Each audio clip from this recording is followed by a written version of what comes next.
पश्चिम बंगाल के मुर्शिदाबाद में जिहादियों का उपद्रव देखने को मिला है। हिंदुओं के पान के खेतों में आग लगाई गई है। त्रिमोहनी बाजार में दुकानों को भी लूटा गया है। ममता की चुप्पी और सुरक्षा व्यवस्था पर अब लगातार सवाल खड़े हो रहे हैं। पश्चिम बंगाल के मालदा जिले के मोथाबारी क्षेत्र में हुई हिंसा का मामला अभी शांत नहीं हुआ था कि मोथाबारी में हुई हिंसा के बाद जिहादियों ने मुर्शिदाबाद में जमकर उपद्रव मचाया है। बता दें कि जिहादियों की भीड़ ने रात के अंधेरे में जानबूझकर हिंदुओं के स्वामित्व वाले पान के खेतों में आग लगा दी। मामला यही नहीं थमा, उसके बाद जिहादियों ने त्रिमोहनी बाजार में दुकानों को भी लूटा है और हिंदुओं पर भी हिंसक हमले किए हैं। सीएम ममता की पुलिस मुकदर्शक बनी हुई है। पश्चिम बंगाल में हर वर्ष रामनवमी पर यही पैटर्न सामने आता है। हिंदुओं को निशाना बनाया जाता है, उन्हें आतंकित किया जाता है और असहाय छोड़ दिया जाता है। यह कोई दुर्घटना नहीं है, बल्कि डर पैदा करने की एक सुनियोजित योजना है।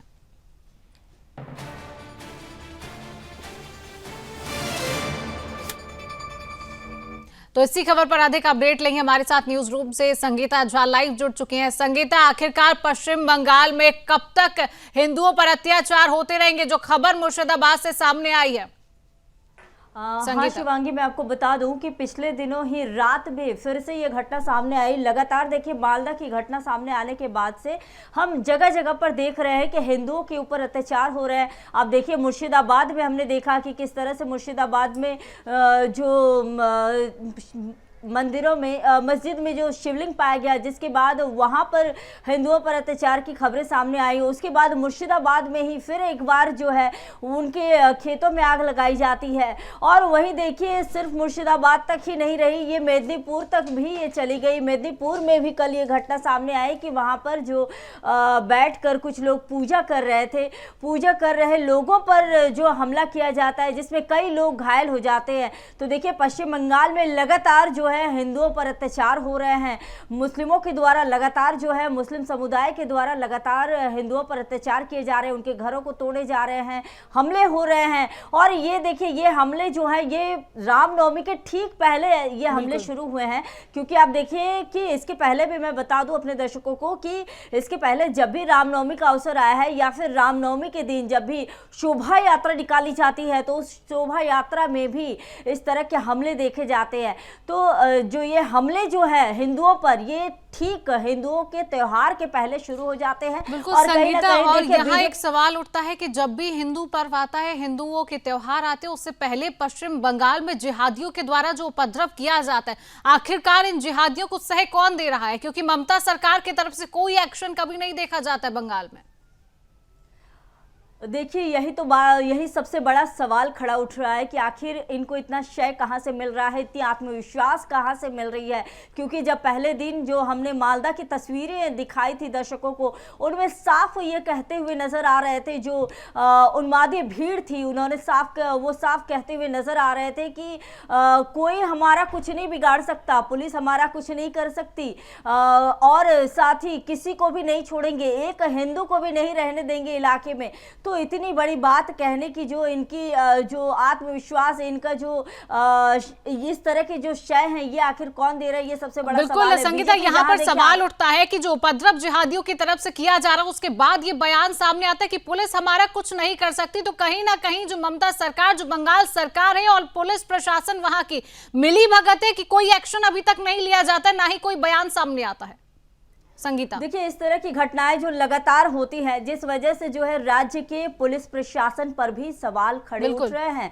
क्योंकि पुलिस के सामने में ही ये कट्टरपंथी नंगा नाच कर रहे हैं। आप देखिए कि किस तरह से हर जगह कुछ तस्वीरें हमने ऐसी भी दिखाई हैं अपने स्क्रीन के माध्यम से कि पुलिस वाले खड़े हैं और उनके सामने में ही किस तरह से जलाया जा रहा है, घरों को तोड़ा जा रहा है, दुकानों को तोड़ा जा रहा है। तो हिंदुओं के ऊपर जो अत्याचार है वो पुलिस वालों के सामने भी होते हुए नजर आते हैं। तो कहीं ना कहीं कानून पर भी, कानून व्यवस्था, जो राज्य की कानून व्यवस्था है, उस पर सवाल तो बीजेपी भी लगातार उठाते आई है पश्चिम बंगाल में।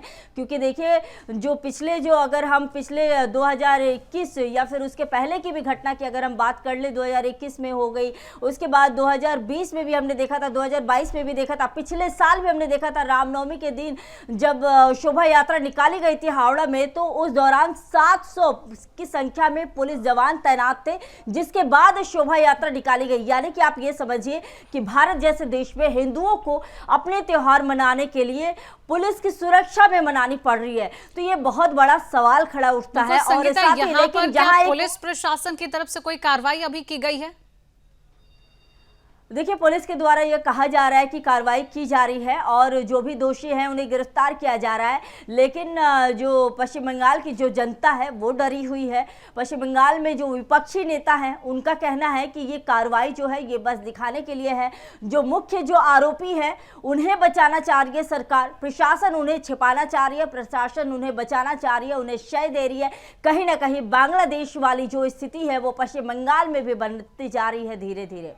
संगीता, लेकिन सवाल यहाँ पर यह उठता है कि हर बार पश्चिम बंगाल से कैसी तस्वीर सामने आती है रामनवमी से पहले, या रामनवमी पर ऐसी उपद्रवी जिहादियों की तरफ से किया जाता है? शिवांगी, ये रामनवमी के पहले की सिर्फ तस्वीरें नहीं है, ये तस्वीरें हर जितने भी हिंदू त्योहार होते हैं पश्चिम बंगाल में ठीक उसी के पहले आती है। और हम अपने स्क्रीन के माध्यम से और साथ ही हमारे CMD डॉक्टर सुरेश चौहान के उन्होंने भी अपने बिंदास बोल के माध्यम से भी कई बार ममता सरकार को इन मामलों को लेकर कहा है कि इन मामलों को लेकर देखा जाए। पश्चिम बंगाल सरकार इसको लेकर सोचे, बावजूद देखिए इन मामलों को लेकर किसी भी तरह से सरकार अभी तक कोई भी उनके तरफ से बयान भी नहीं आया है। जिसके बाद देखिए एक के बाद एक लगातार जो है हिंदुओं पर हमले हो रहे हैं और ये हमले सिर्फ कोई त्योहार देखकर, रामनवमी देखकर नहीं होते हैं। ऐसे हमले पश्चिम बंगाल के कुछ जिलों में जहां पर मुस्लिम बहुल इलाके हो गए, जहां पर मुस्लिमों की संख्या ज्यादा है, वहां पर लगातार होती है। जैसे कि संगीता, लगातार इस तरीके के मामले बंगाल से सामने आते हैं। अब ये देखना होगा कि बंगाल की जो ममता सरकार है वो कब जागेगी और कब हिंदू पश्चिम बंगाल में सुरक्षित नजर आएगा। फिलहाल तमाम अपडेट साझा करने के लिए संगीता बहुत बहुत धन्यवाद।